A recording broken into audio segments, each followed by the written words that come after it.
Good morning students. आज हम नया टॉपिक स्टार्ट कर रहे हैं बेटा, introduction of C plus plus.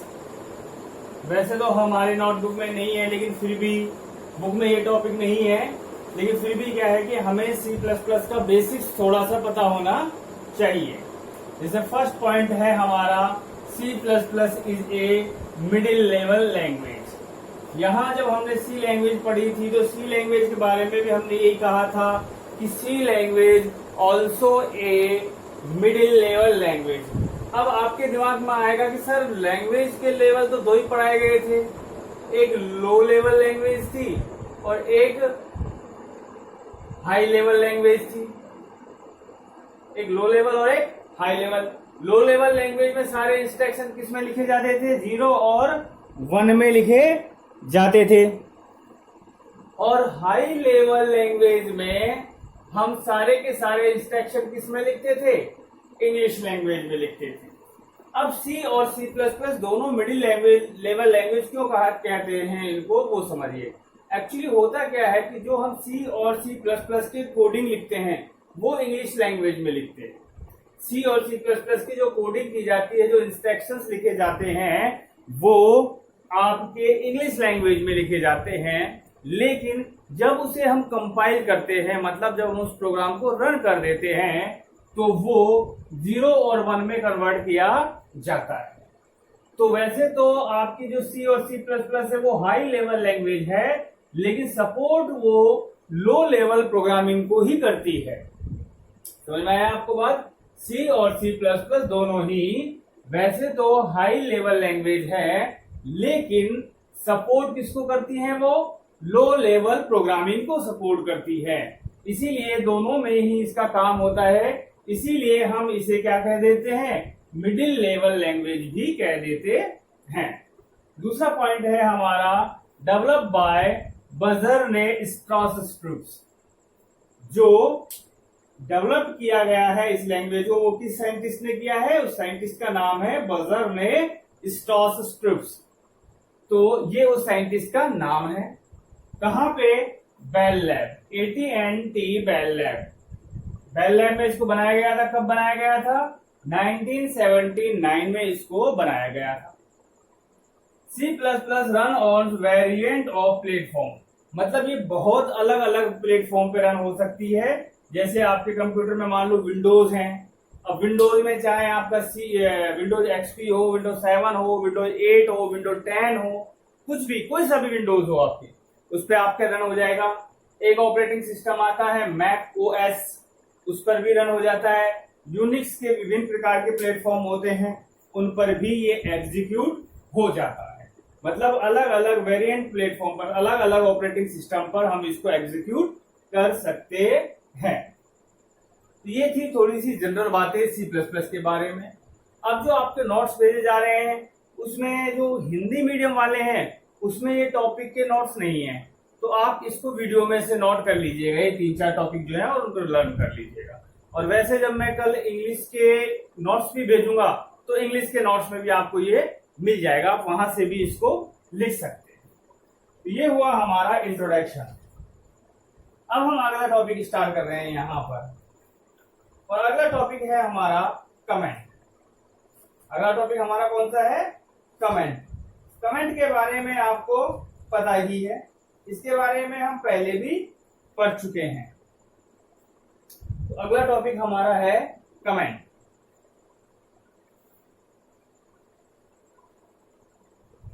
Comment जो है वो हमारे प्रोग्राम का हिस्सा तो होते हैं, मतलब वो हमारे प्रोग्राम में दिखाई तो देते हैं, लिखे हुए दिखते तो हैं, लेकिन हमें जब प्रोग्राम को एग्जीक्यूट करते हैं तो हम उन्हें शामिल नहीं करते हैं। कमेंट क्या होते हैं? हमारे प्रोग्राम का हिस्सा तो होते हैं, लेकिन जब हम प्रोग्राम को रन करते हैं, जब हम प्रोग्राम को एग्जीक्यूट करते हैं, तो हम उन्हें शामिल नहीं करते हैं। और कमेंट को लिखने के हमारे पास 2 तरीके हैं, एक डबल स्लैश के द्वारा और एक हमारे पास स्लैश एस्टेरिस्क और एस्टेरिस्क स्लैश के द्वारा हम इनको लिखते हैं। मतलब एक तरीका होता है हमारा सिंगल लाइन कमेंट और दूसरा है हमारा मल्टी लाइन कमेंट।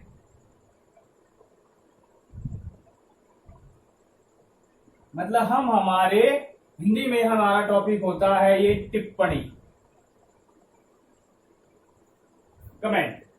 तो कमेंट को हम दो तरीके से लिख सकते हैं, एक सिंगल लाइन कमेंट होता है और एक मल्टी लाइन कमेंट होता है। सिंगल लाइन कमेंट लिखने के लिए हम ये सिंबल यूज में लेते हैं स्लैश एस्टेरिस्क। इस स्टार को हम बोलते हैं एस्टेरिस्क और इसके अंदर हम कहीं भी मैसेज लिख देते हैं और एंडिंग के लिए एस्टेरिस्क और स्लैश हम लिख देते हैं। तो ये सिंबल के अंदर स्लैश एस्टेरिस्क और एस्टेरिस्क स्लैश के यहाँ पर बीच में जो भी आप लिखते हैं वो सारा का सारा कमेंट हो जाता है। वो हमारे कोड में जब ब्लू स्क्रीन पर एडिटर पर जब हम कोडिंग करते हैं, हम प्रोग्राम लिखते हैं, तो हम इस सिंबल के अंदर कुछ भी लिख सकते हैं, कुछ भी। वो प्रोग्राम जब कंपाइल होगा तो उसको हमारा कंपाइलर रीड नहीं करेगा, मतलब उसको 0-1 में कन्वर्ट नहीं किया जाता है। एक तो ये तरीका है आपके पास लिखने का और दूसरा है मल्टी लाइन कमेंट, जिसको लिखते हैं हम डबल स्लैश से। डबल स्लैश के आगे आप कुछ भी लिखेंगे उसे प्रोग्राम कंपाइल नहीं करता है। अभी किस तरह से काम में आते हैं, किस तरह से लिखे जाते हैं आप देखिएगा। जैसे हमने कोई प्रोग्राम का हेडर फाइल लिखा तो ये हो गया आपका include iostream.h और फिर हमने यहां कोई भी लिख दिया यूजिंग नेम स्पेस std और ये हो गया हमारा मेन फंक्शन। और यहां हमने कोई वेरिएबल्स ले लिए और यहां हमने कोई फंक्शन डिक्लेयर कर दिया। जैसे हमने यहां रिटर्न टाइप ले लिया इंटीजर, फंक्शन का नाम ले लिया सम और ये हो गया हमारा आर्गुमेंट्स। अब ये क्या है, हम यहां पर ये लिखना चाहते हैं अपनी लैंग्वेज में, हम अपने आप को समझाना चाहते हैं कि ये हमने क्या लिखा है। जैसे हमने ये वेरिएबल्स हैं तो इनके लिए हम slash asterisk these are variables, ये हमने अपनी लैंग्वेज में लिखा है। ये जो है ये क्या है, वेरिएबल्स है। ये क्या है, एस्टेरिस्क फंक्शन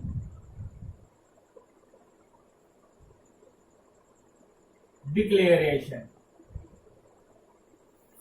तो देखिए वैसे आपने कोडिंग बहुत की है, लेकिन किसी भी कोडिंग में आपने इस तरह से अपनी लैंग्वेज में कुछ नहीं लिखा जिससे कि आपको हर इंस्ट्रक्शन को यहां समझाना पड़े। लेकिन फिर भी अगर आप लिखते हैं तो इसमें कोई गलत नहीं है, एरर भी नहीं आएगी।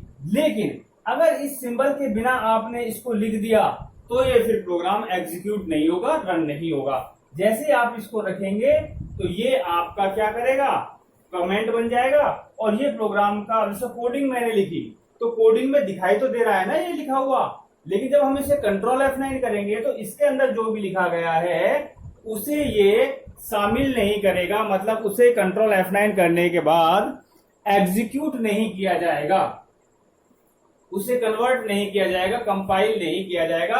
इस तरह से कहीं भी प्रोग्राम में, आप प्रोग्राम के टॉप पर, आप प्रोग्राम के बीच में या कम प्रोग्राम के नीचे, प्रोग्राम में किसी भी जगह आप इसका यूज कर सकते हैं। अभी जैसे हमने यहां लिख दिया सी आउट हेलो वर्ल्ड, तो अब आपको जब कंट्रोल F9 करोगे, इस प्रोग्राम को रन करोगे तो आपको स्क्रीन पर क्या लिखा मिलेगा, हेलो वर्ल्ड। लेकिन अगर मैं यहां पर ये सिंबल लगा दूं तो अब आप जब इसको कंट्रोल F9 करोगे ना तो आपको स्क्रीन पर हेलो वर्ल्ड लिखा हुआ नहीं मिलेगा। क्यों नहीं मिलेगा, क्योंकि अब ये क्या बन चुका है, कमेंट बन चुका है।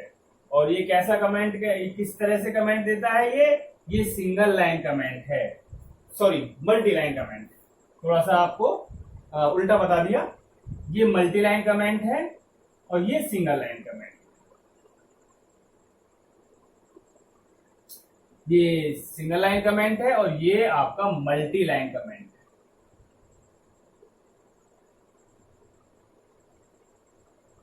सिंबल उल्टे हो गए थे आपके, ठीक है, ध्यान रखना, वापस से बता रहा हूं मैं आपको। ये मल्टी लाइन कमेंट है और ये सिंगल लाइन कमेंट है। तो ये जो हमने यहां पर दिया है ये मल्टी लाइन कमेंट हो गया। अब जैसे इसमें आप और भी लाइन लिखते, जैसे आपने यहां भी कुछ और ऐड कर दिया, तो फिर हम इसको यहां पर लगाएंगे।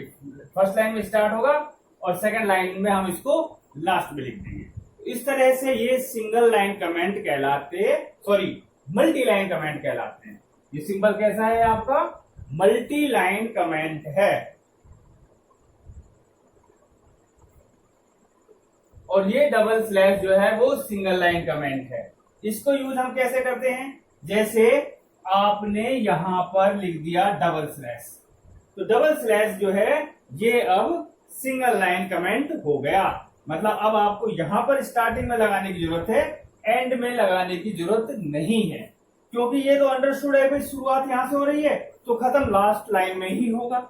और जैसे अगली लाइन में चला जाएगा तो आपको फिर दोबारा डबल स्लैश यूज में लेना पड़ेगा। ये है आपके कमेंट। कमेंट क्या होते हैं? आपके प्रोग्राम का हिस्सा तो है। देखो आपके प्रोग्राम में लिखा हुआ दिखाई दे रहा है, आपको आपका सिंबल दिखाई दे रहा है, डबल स्लैश भी दिखाई दे रहा है, तो ये प्रोग्राम का हिस्सा तो है। ये प्रोग्राम में आपको लिखे हुए तो दिखाई देंगे, लेकिन जब हमें इसे एग्जीक्यूट करेंगे, कंपाइल करेंगे, तो हमारा कंपाइलर इन्हें कंप्लीटली इग्नोर कर देता है।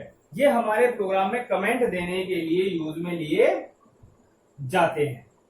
इस तरह से हम हमारे प्रोग्राम में कहीं पर भी कमेंट यूज में ले सकते हैं। अब अगला टॉपिक हम यहां देखते हैं, नेम स्पेस एसटीडी। देखा होगा, ध्यान दिया होगा, अभी भी हमने यहां प्रोग्राम में लिखा था नेम स्पेस एसटीडी। हम प्रोग्राम में क्यों लिखते हैं? तो अगला टॉपिक है हमारा नेम स्पेस।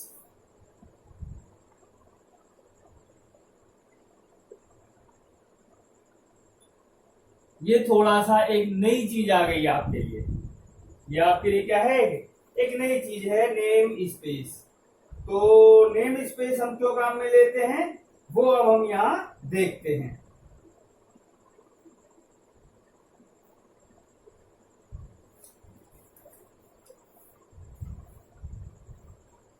तो ये जो नेम स्पेस है, जो हमारे प्रोग्राम में आइडेंटिफायर्स हैं,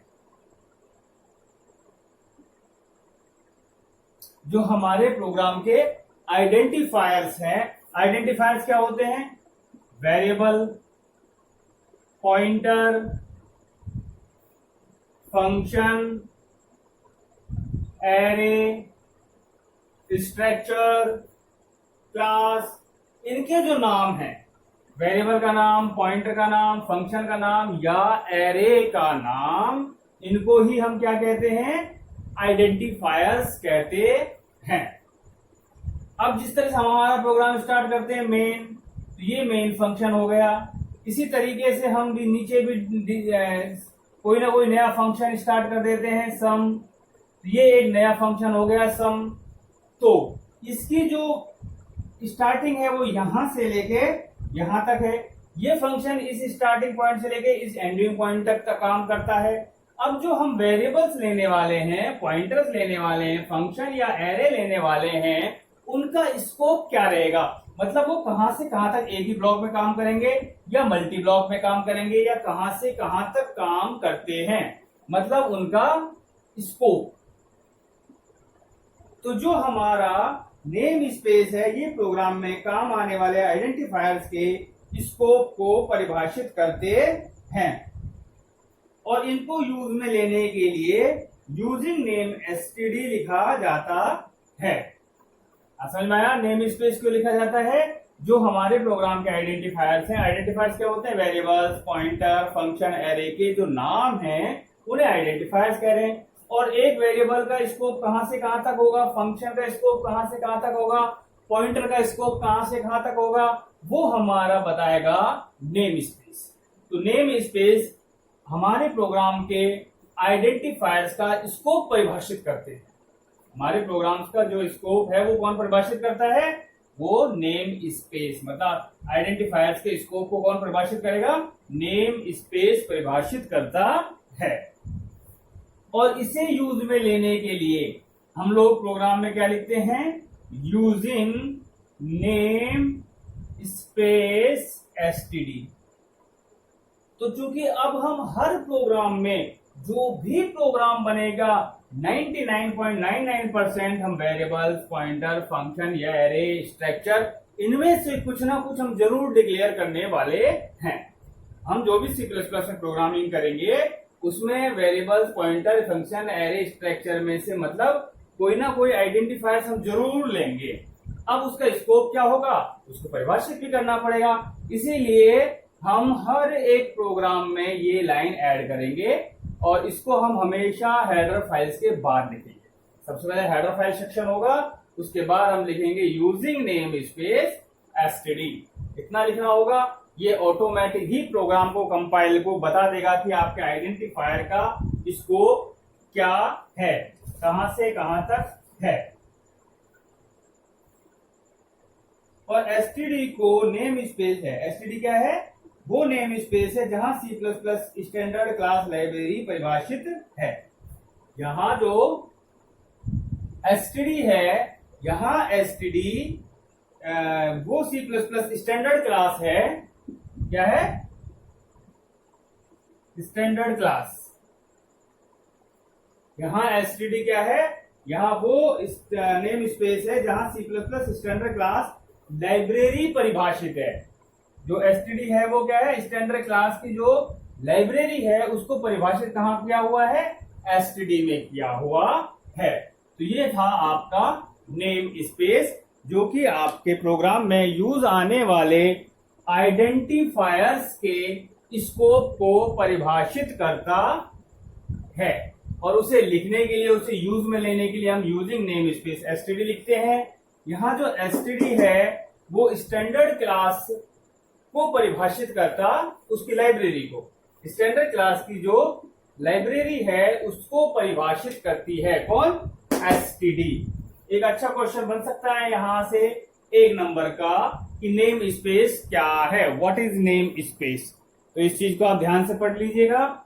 ये हुआ हमारा नेम स्पेस। अगले टॉपिक हम नेक्स्ट क्लास में स्टार्ट करेंगे। Thank you.